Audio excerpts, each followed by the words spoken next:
शौक बरहना पा चलता था और रास्ते पथरीले थे। घिसते घिसते घिस गए आखिर कंकर जो नोकीले थे।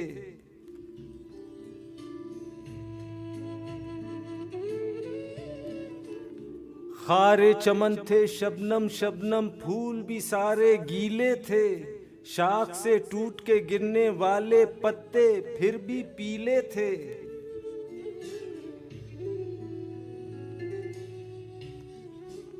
सर्द हवाओं से तो थे साहिल के रेत के याराने, लू के थपेड़े सहने वाले सहराओं के टीले थे।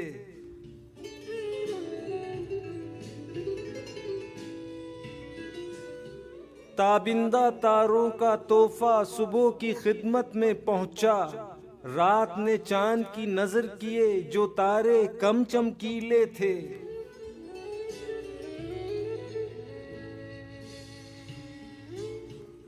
सारे सपेरे वीरानों में घूम रहे हैं बीन लिए।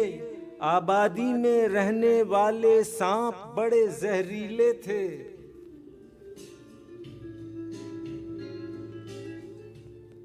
तुम यूं ही नाराज हुए हो वरना मैं खाने का पता हमने हर उस शख्स से पूछा जिसके नैन नशीले थे।